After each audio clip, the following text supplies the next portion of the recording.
Good evening, students. Students, welcome to the SP Smart Schools.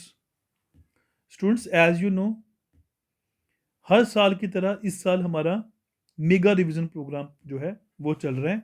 उस programme के through आज मैं आपके साथ एक और इम्पॉर्टेंट सेट डिस्कस करने वाला हूँ, जो कि जेके बोर्ड पैटर्न के अकॉर्डिंग है। तो आपको इससे एक आइडिया हो जाएगा कि पेपर की अटेम्पटेशन कैसे करनी है, थ्योरी पार्ट कैसे लिखा जाता है और प्रैक्टिकल क्वेश्चन को कैसे अटेम्प्ट किया जाता है। जैसे कि ये पेपर आपको स्क्रीन पर शेयर हो रहा है। एक साइड बच्चे आपको एक आंसर शीट शेयर हो रही है और एक साइड आपको क्वेश्चन पेपर एक शेयर हो रहा है। सबसे पहले हम बात करते हैं वेरी शॉर्ट आंसर क्वेश्चंस की। तो फर्स्ट क्वेश्चन है, two objectives of accounting. Accounting के कोई दो ऑब्जेक्टिव्स बताएं। तो इन्हें लिखा हुआ to ascertain net profit and to determine the financial position of the business. तो बिजनेस की फाइनेंशियल पोजीशन और नेट प्रॉफिट को चेक करने के लिए अकाउंटिंग वर्क करती है, या उसके ऑब्जेक्टिव है ये।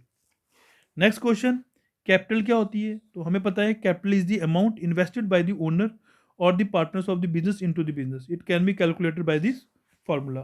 तो कोई भी अमाउंट, कोई भी एसेट्स जो ओनर बिजनेस का बिजनेस में इन्वेस्ट करता है, उसको कैपिटल कहते हैं। Third, going concern concept. Going concern concept कहता है कि बिजनेस की सेपरेट लीगल आइडेंटिटी होती है, मेंबर से कोई फर्क नहीं पड़ता, बिजनेस जो है वो कंटिन्यूटी में चलता रहता है।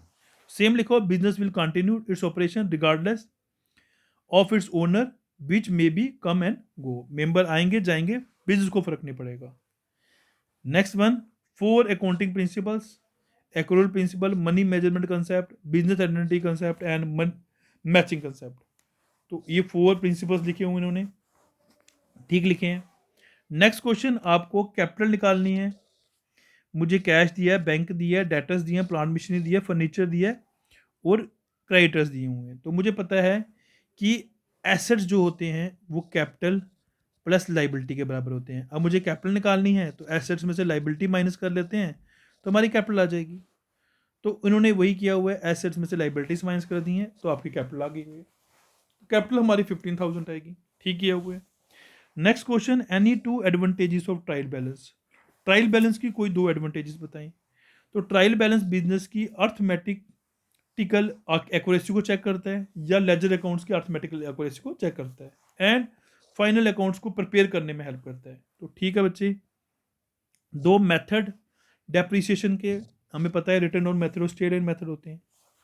And next most important question, error of commission. ये कल भी डिस्कस किया था कि हम कोई अमाउंट को गलत लिख लेते हैं, या ट्वाइस टाइम अमाउंट लिख लेते हैं, या रॉन्ग सब्सिडी बुक में हम अमाउंट लिख लेते हैं।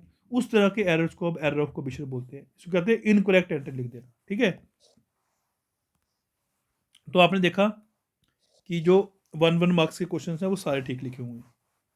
Next question number 23, that is very important. Question number 23 में बच्चे इन्होंने डेप्रिसिएशन का क्वेश्चन अटेम्प्ट किया हुआ है, जिसमें बताया गया हुआ है कि ट्रेडर ने एक मशीनरी परचेज की हुई है। एक मशीनरी परचेज किया ट्रेडर ने, दैट इज 1,25,000, जिसकी एस्टिमेटेड लाइफ 5 ईयर्स है और इसकी स्क्रैप वैल्यू जो है वो 25,000 है। तो आपको मशीनरी अकाउंट बनाना है फिक्स इंस्टॉलमेंट मेथड से। 5 ईयर्स का आपको 5 ईयर्स का अकाउंट बनाना है और अकाउंट्स क्लोज हो रहे हैं 31 मार्च एवरी ईयर। तो सबसे पहले डेप्रिसिएशन का फॉर्मूला हमें पता है कि cost of machinery minus scrap value upon estimated life. तो मैंने cost 1,25,000 minus 25,000 divided by 5, that is 20,000 rupees आपकी पर ईयर की डेप्रिसिएशन आ गई। अब मेरे को आसान हो गया कि फॉर्मेट ठीक है, date particular amount, date particular amount. तो 1 अप्रैल 2013 को आपने मशीन खरीदी थी टू बैंक अकाउंट 1,25,000, डेप्रिसिएशन आपको 2014 को पड़ेगी, दैट इज 20,000। ये आपका बैलेंस कैरी डाउन आ गया।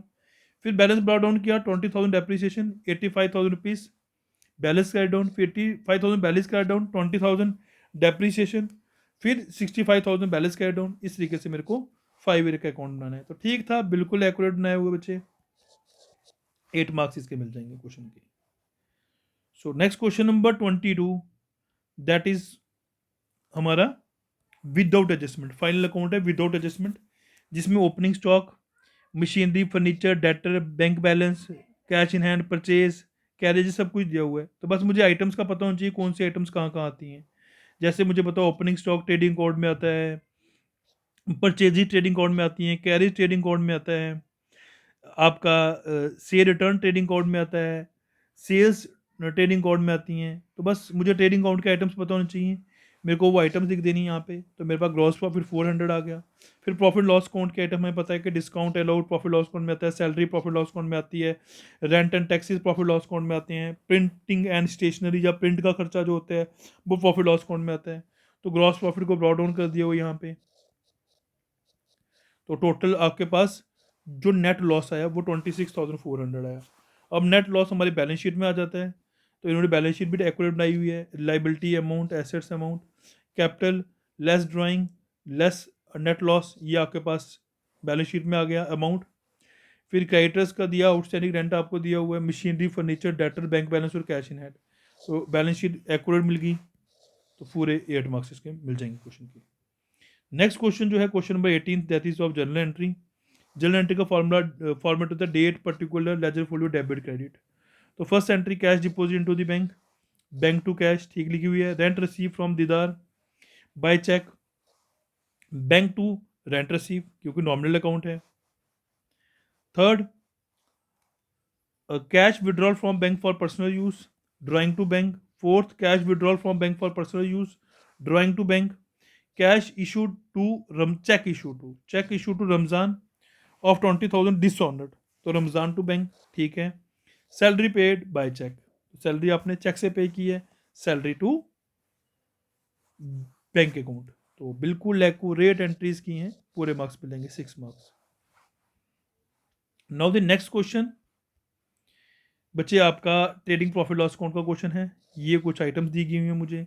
तो सैलरीज प्रॉफिट लॉस अकाउंट में आती हैं, general expense profit loss account में आता है, सेल्स ट्रेडिंग अकाउंट में आता है, रेंट प्रॉफिट लॉस अकाउंट में आता है, परचेज ट्रेडिंग अकाउंट में आता है, परचेज रिटर्न ट्रेडिंग अकाउंट में आता है, सेल्स ट्रेडिंग अकाउंट में आता है, ओपनिंग स्टॉक ट्रेडिंग अकाउंट में आता है, carriage outward profit loss account में आता है, वेजिस ट्रेडिंग अकाउंट में आती है, एडवर्टीजमेंट प्रॉफिट लॉस अकाउंट में आती है, कैरेज इनवर्ड ट्रेडिंग अकाउंट में आता है, क्लोजिंग स्टॉक ट्रेडिंग अकाउंट में क्रेडिट साइड आता है।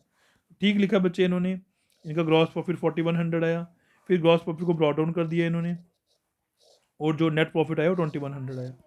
ठीक है, अकाउंट भी पूरी तरीके से क्लोज किए हुए हैं। 6 मार्क्स इस क्वेश्चन के भी इनको मिलेंगे। नेक्स्ट क्वेश्चन, कैश बेसिस और एक्रूअल बेसिस में डिफरेंसेस। तो कैश बेसिस नाम से पता चला है यहाँ पे खाली कैश के ट्रांसैक्शन रिकॉर्ड करते होंगे, वो हमारे कैश बेसिस हो गए। और जहाँ पे कैश और क्रेडिट दोनों के ट्रांसैक्शन रिकॉर्ड करेंगे वो एक्रूअल बेसिस होगी। कैश बेसिस जो होती हैं वो एक्यूरेट प्रॉफिट नहीं शो करती हैं, एक्रूअल बेसिस जो होती हैं वो एक्यूरेट प्रॉफिट शो करती हैं।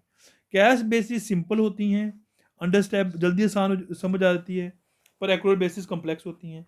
कैश बेसिस में हम खाली कैश के ट्रांसैक्शन इंक्लूड करते हैं, पर यहाँ पे हम दोनों ट्रांसैक्शन इंक्लूड करते हैं। तो कैश बेसिस जो होते हैं वो स्मॉल बिजनेस के लिए यूज़ होती है, याद रखना। और जो बिग बिजनेस हाउसेस हैं वो एक्रूअल बेसिस यूज़ करते हैं। इसी तरीके से आप इसको डिफरेंसेस लिख सकते हो। तो ठीक लिखा है इन्होंने डिफरेंसेस। नेक्स्ट क्वेश्चन है स्ट्रेट लाइन मेथड और रिटर्न डाउन मेथड में क्या डिफरेंस होता है। तो हमें पता ही कि स्ट्रेट लाइन मेथड में जो डेप्रिसिएशन होती है वो ओरिजिनल कॉस्ट पे पड़ती है, रिटर्न डाउन पे जो वैल्यू रिटर्न डाउन की जाती है उसके ऊपर होती है। रिटर्न डाउन मेथड को हम डिमिनिशिंग बैलेंस मेथड भी बोलते हैं, स्ट्रेट लाइन मेथड को हम ओरिजिनल कॉस्ट मेथड भी बोलते हैं। तो स्ट्रेट लाइन मेथड में हम उन एसेट्स की बात करते हैं जिनकी पीरियड कम होता है और इसकी वैल्यू जीरो हो जाती है, और रिटर्न मेथड में जिसकी लाइफ लॉन्ग होती है और इसकी वैल्यू जीरो नहीं होती। ठीक है, स्ट्रेट लाइन मेथड सिंपल होता है, रिटर्न डाउन मेथड थोड़ा सा कॉम्प्लेक्स होता है। स्ट्रेट लाइन मेथड में डेप्रिसिएशन सेम रहती है, रिटर्न डाउन मेथड में डेप्रिसिएशन डिक्रीज होती रहती है। ठीक लिखा हुआ उन्होंने, फुल मार्क्स मिल जाएंगे इसके बच्चे। Next question, question number 9, debit और क्रेडिट के रूल्स बताइए ट्रेडिशनल अप्रोच के अकॉर्डिंग। तो बच्चे personal account, real account, nominal account. Traditional approach में 3 तरह के अकाउंट आ जाते हैं, personal account, real account, nominal account. Personal account debit receiver credit the giver, हमें पता ही है जो चीज़ हम रिसीवर से रिसीव कर रहे हैं या रिसीवर के पास आ रही है, ठीक है, तो debit credit the giver. Real account debit word comes in, credit word goes out. Nominal account debit all expenses and losses, credit all income and gains. तो रूल्स ठीक लिखे हुए हैं, तो पूरे मार्क्स मिलेंगे इसके बच्चे। Next question, that is of balance sheet क्या होती है हमारी।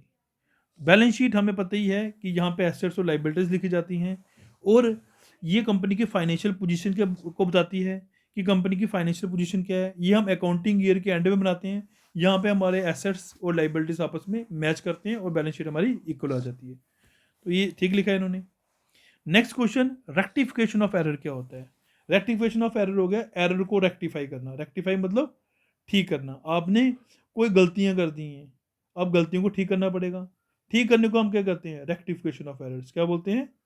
Rectification of errors. एरर्स को रेक्टिफाई करना, उसको हम बोलते हैं रेक्टिफिकेशन ऑफ एरर। अगर आपने कोई जर्नल एंट्रीज कर ली और वो गलत कर दी है तो कोई बात नहीं, हम रेक्टिफाई करके उसको ठीक कर लेंगे। उसी तरीके को हम बोलते हैं rectification of errors.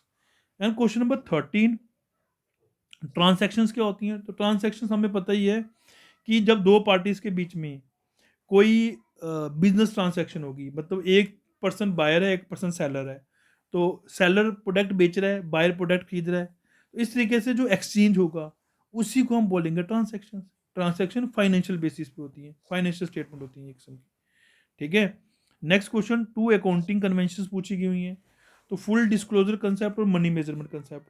Full disclosure concept कहता है कि you have to recall as the business should disclose all the transaction made in the accounting period which is beneficial for the accounting users। तो आपको सारी transactions जो accounting users के लिए ज़रूरी हैं वो सारी की सारी डिस्क्लोज करनी चाहिए।